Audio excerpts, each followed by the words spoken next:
Satellite coming down in 3, 2, 1. Go, go, go!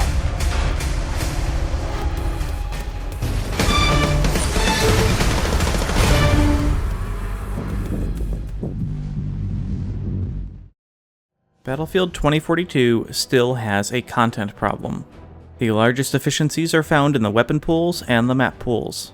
Given the predictably limited lifespan the game now possesses, this video aims to solve one of these two content issues with minimal time and effort. Maps, one of the very foundations of a Battlefield game, requires vast amounts of time in order to create. While we can argue and despair over the current amount of maps in 2042, there is one surefire method by which this number can be increased, and in doing so, increase the playability of the game and long-term retention of players. I propose adding variations to existing 2042 breakthrough maps, simply by creating secondary, even tertiary versions of current layouts by adding, removing, alternating, or reversing the existing flag structure in some way. While Conquest maps, in theory, could also have this adaptation, the existing pool of maps which is suitable for this experimentation is limited. Far better suited to this content is the breakthrough maps, given their linear, sector-based models. As far back as the game's launch, I had publicly stated that some breakthrough layouts would be far more enjoyable if they were completely reversed. The map which drew me to that idea was the original design for Hourglass, which began at the arena, wound its way through the desert, and ended in the city. At the time, the idea of starting a round of breakthrough on the city rooftops and ending in a tight grind in the arena seemed like a slam dunk. Now, as we come to the end of 2042 content, it seems critical to perhaps consider the possibility of creating a few alternative breakthrough variations. Other content creators, such as Zena FPS, have also been advocates for reverse layouts. Taking a moment to explore a few possibilities, let's begin with Flashpoint. Here is the existing Flashpoint breakthrough layout.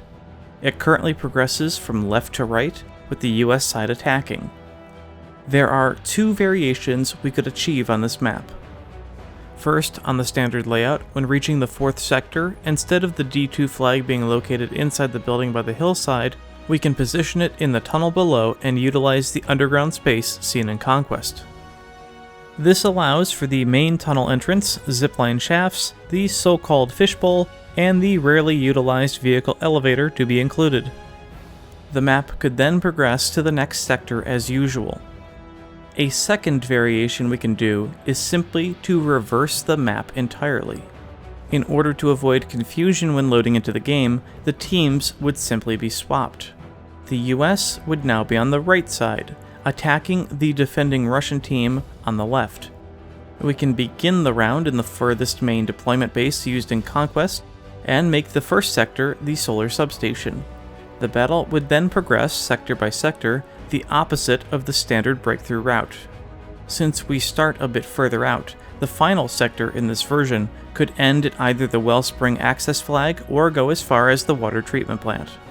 This is just one example, but the benefits of reversing the map layouts are: 1.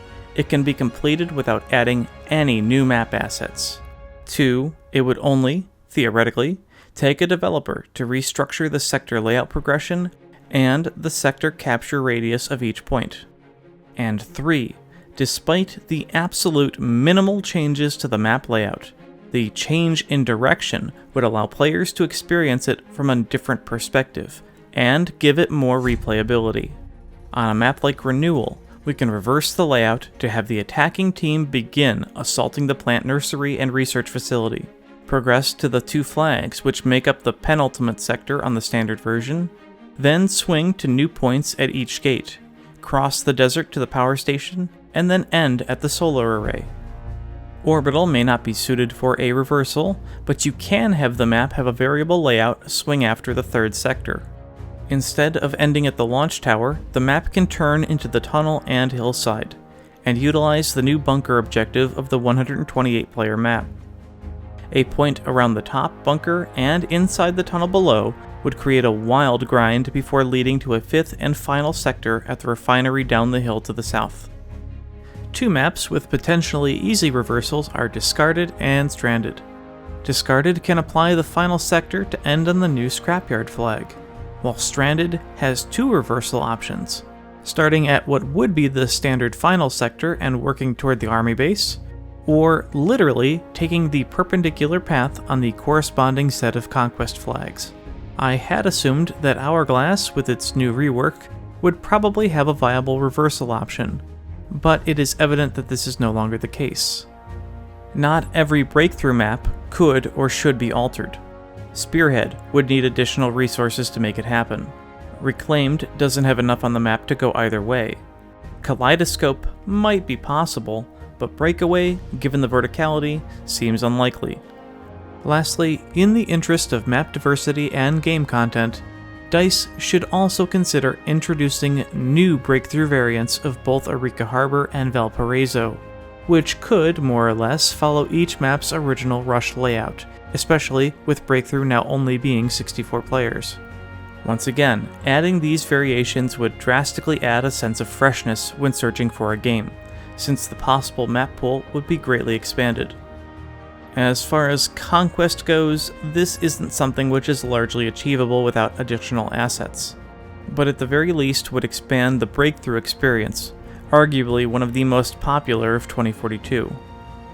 Most importantly, in many cases, this would only necessitate the redrawing of sectors, positioning of vehicle spawns, and outlining of capture points. It is far more expedient, and far less demanding than a full map rework. Perhaps it is too late in 2042's lifespan to make this argument to the development team, but these sorts of map variations are at least something to consider going forward in the series.